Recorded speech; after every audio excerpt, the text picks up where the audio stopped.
and welcome to St. Joe on the Go Show. I'm Neel, your host for today's program. We're glad to have you viewing our show. We'd like to ask you to share this program right now, please. Just hit the share button. It gets more views for our efforts.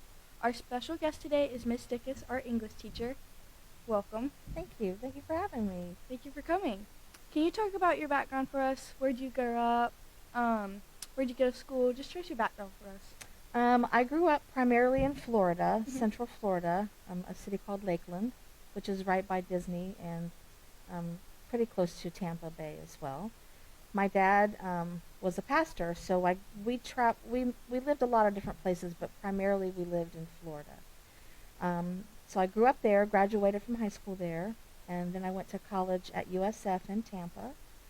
And then from there, my first husband was in the military, and so we traveled again a lot, relocated a lot. So I've taught at all kinds of different places before I came here because of the traveling and the relocating. So I was kind of used to that from growing up as a pastor's daughter, which you understand. I understand that. Yeah, so it was good training for my adulthood, I suppose. So, and I have one brother. So it's just the two of us, and he lives in Grove City with my sister-in-law and their kids. So just kind of a small family, and loved growing up in Florida. Loved it because we had a pool, and it was just beautiful there. So Was it better than Ironton? More pretty? it was beautiful. It was pretty, but it was before like all the hurricanes came in and did all the damage. We didn't have a lot of that when I was little. But yeah, we would go to the beach and we'd go to Disney, and just a lot of opportunities growing up there. How'd you came to be here at St. Joe? How long have you been here? This is my 11th year at St. Joe. I was teaching at Collins Career Center when the position opened up here at St. Joe for an English teacher. And for a lot of reasons, I was ready to make a change. I was very nervous about it. Coming from public school to private school was a big difference. And so I just took some time and prayed about it, thought about it, talked to my family about it, and it just felt like it was the right move for me at the time. And so I've been here 11 years, and I love being here, so I'm glad I made the move. Yeah. What challenges or adjustments have you faced during your time here at St. Joe? Probably there's a lot of parental involvement here, and that's different from the public school where I had a lot of kids whose parents I never met or got to know. That can be a good thing. It's been a blessing knowing the parents and getting to know them. But that was an adjustment for me. The smaller class sizes, believe it or not, was an adjustment for me because I was used to having classes of upwards of 25 to 30 kids per class. So the small classes, I had to sort of recalibrate on how to handle that. And then coming into a new school here where there was an established English teacher, it made it kind of difficult for the kids to transition from the old to the new.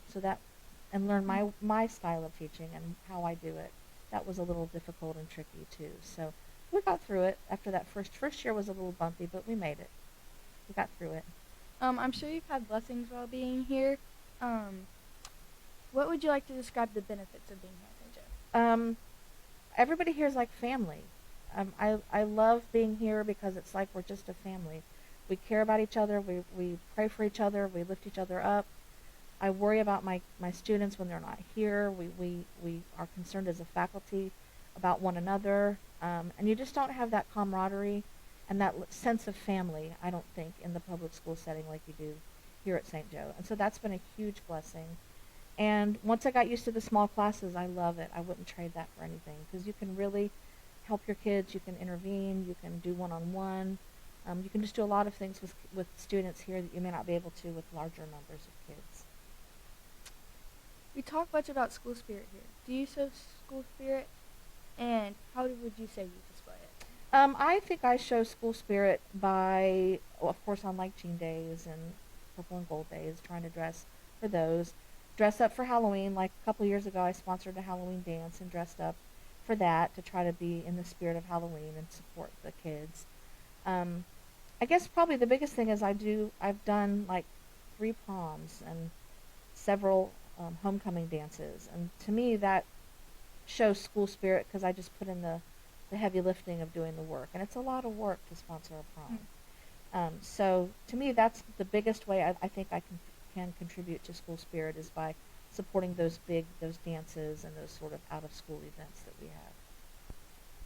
As we close, would you like to look at the camera and give our viewers your best advice? What would you say sums up your life as all?